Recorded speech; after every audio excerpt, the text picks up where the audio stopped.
আমি একা আর কত থামাবো, তোমরা কি পা হাত গুটিয়েই থাকবে পুরো ম্যাচ? ম্যাচ চলাকালীন এই কথাটাই হয়তো বারবার বলেছেন এমিলিয়ানো মার্তিনেজ। বিশ্বকাপের মেগা ফাইনালে একাই করেছেন দলের জন্য লড়াই। মেসিদের হতশ্রী পারফরমেন্সে ফাইনাল হেরে মাঠেই কেঁদেছে পুরো আর্জেন্টিনা।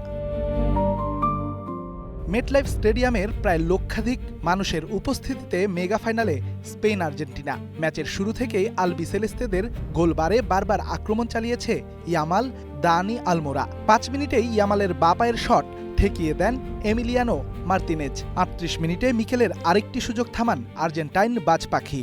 স্পেনের একের পর এক আক্রমণে এদিন আর্জেন্টিনার ডিবক্সে বারবার তৈরি হয়েছে গোলের আতঙ্ক। প্রথমার্ধে ৬৫% বল দখলে রেখে মাঠ ছেড়েছে ইউরোপিয়ান চ্যাম্পিয়ন স্পেন। দ্বিতীয়ার্ধে এসে আক্রমণের হার আরও বাড়িয়েছে স্পেনিয়ার্ডরা। আর্জেন্টাইন ডিফেন্সকে বোকা বানিয়ে বারবার বক্সে ঢুকেছেন লামিন ইয়ামাল। এদিন ইয়ামালের ওয়ানম্যান শোতে আর্জেন্টিনার যেন ছেড়ে দেমা কেঁদে বাঁচি অবস্থা। তবে মার্তিনেজের অতিমানবীয় পারফরমেন্সে কোনোভাবেই লক্ষ্যভেদ করতে পারেনি স্প্যানিশরা।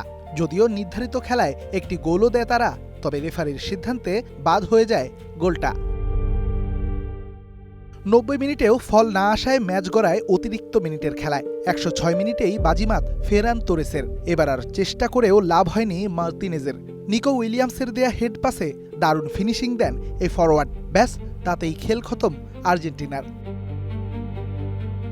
বিশ্বকাপে তুলনামূলক ছোট দলগুলোর বিপক্ষে জয় পেলেও ফাইনালে বড় দলের বিপক্ষে প্রতিপক্ষের পোস্টে একটিও শট নেওয়া হয়নি মেসিদের। ১৬ বছর পর নিজেদের দ্বিতীয় বিশ্ব শিরোপা তুলে ধরল Spain. Redwan Shaon, star play.